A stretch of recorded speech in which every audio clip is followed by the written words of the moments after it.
이거 진짜 영화보다 더 영화 같은 이야기 아닌가요? 한때 전 세계의 스포트라이트 한가운데 서 있던 왕자가 이제는 강연료 가격표가 붙은 채 무대에 오른다. 그리고 그 결말이 동화 같은 해피엔딩이 아니라 이혼이라면? 지금부터 들려드릴 이야기는 단순한 가십이 아닙니다. 사랑, 돈, 자존심, 권력, 그리고 자유라는 이름으로 시작된 선택이 어디까지 사람을 몰아붙일 수 있는지에 대한 이야기예요.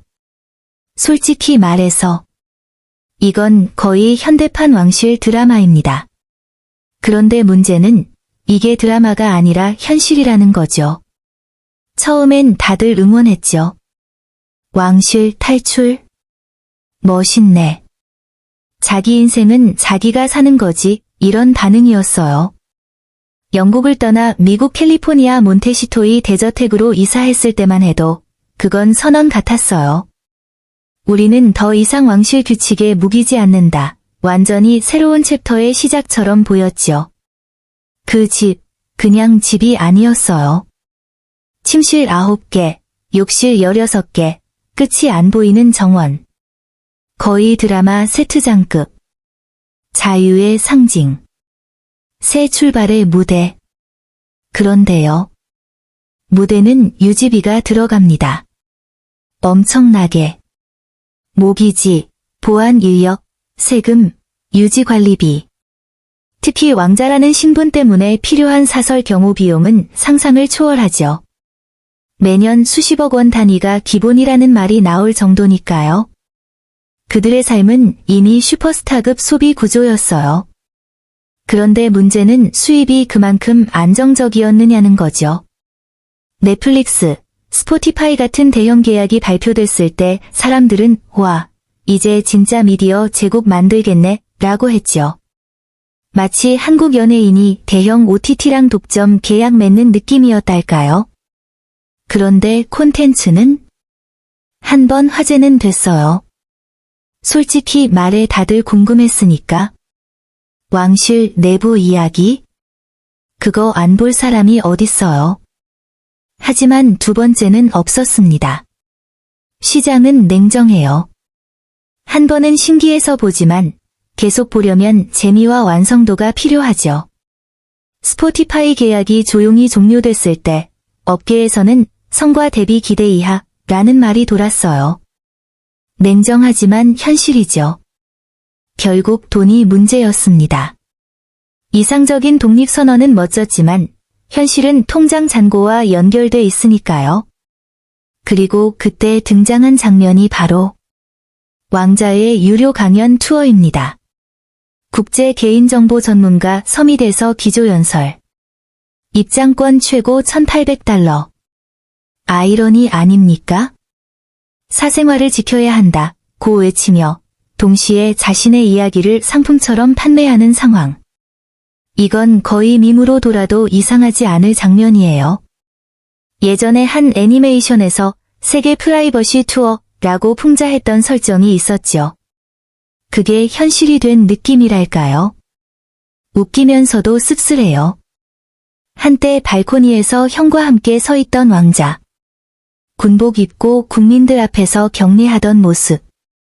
그런데 지금은 기업 컨퍼런스 무대에서 어린 시절 트라우마와 디지털 웰빙에 대해 표준화된 강연을 합니다. 나쁘다고 할 수는 없어요. 하지만 그 간극, 그 대비가 너무 극적이죠. 형은 차기 국왕으로서 묵묵히 왕실 업무를 이어가고 있고 동생은 시장 논리 속에서 브랜드가 되어버렸습니다. 왕실이라는 존재는 원래 상업 세계와 거리를 둬야 힘이 유지된다고들 하죠. 초월성, 상징성, 국가적 연속성. 그런데 그 상징이 가격표와 함께 등장하면 마법이 깨집니다. 역사가 떠오릅니다. 1936년 사랑을 위해 왕위를 버린 에드워드 8세. 에드워드 VIII. 그리고 그의 아내 왈리스 심프선. 당시에도 새로운 삶을 꿈꿨죠. 하지만 결국 남은 건 유럽을 떠돌며 강연과 인터뷰로 생계를 이어가는 삶이었습니다. 전통을 떠났지만 완전히 자유롭지도 못했던 아이러니. 역사는 반복되진 않지만 가끔 운율처럼 닮아간다는 말이 있어요. 지금 상황이 딱 그렇습니다. 그리고 집안 이야기로 들어가 볼까요? 외부의 비난보다 무서운 건 내부의 균열입니다. 재정 압박, 끝없는 소송, 이미지 관리, 실패한 사업 런칭. 이런 스트레스가 부부관계에 영향을 안 줄 수가 있을까요? 최근 론칭한 라이프스타일 브랜드. 고급 이미지를 앞세웠지만 가격 정책부터 삐끗했죠. 세트로 사면 더 비싸지는 구조?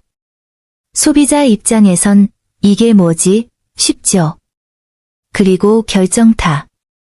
64달러짜리 캔들에 심지가 없었다는 사건. 상자를 열었는데 그냥 향초 덩어리.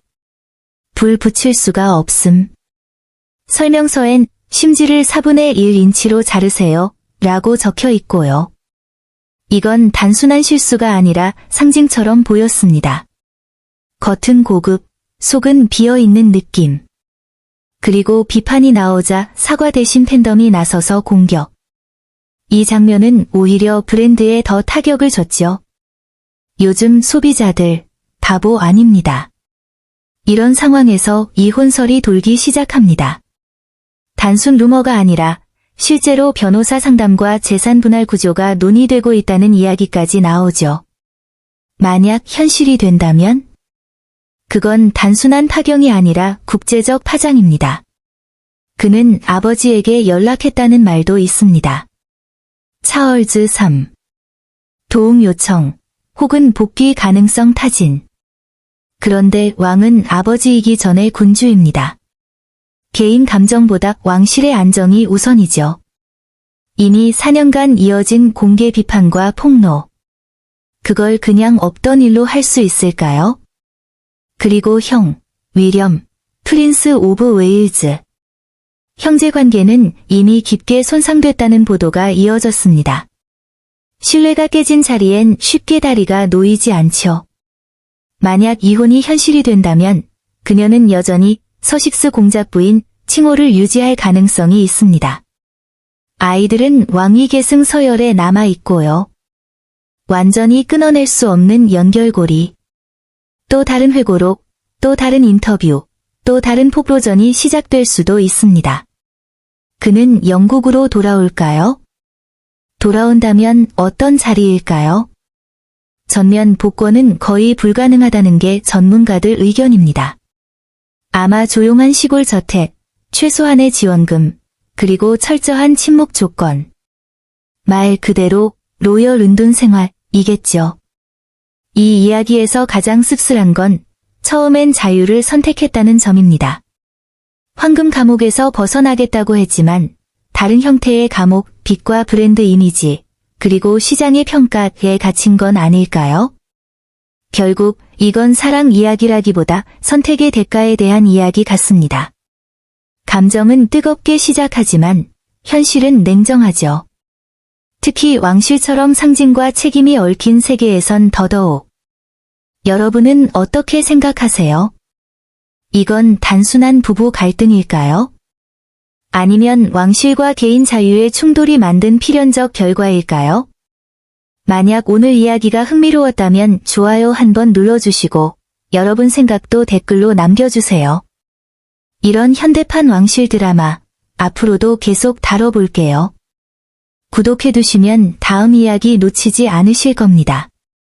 이 이야기는 아직 끝나지 않았습니다. 어쩌면 진짜 클라이맥스는 지금부터일지도 모르니까요.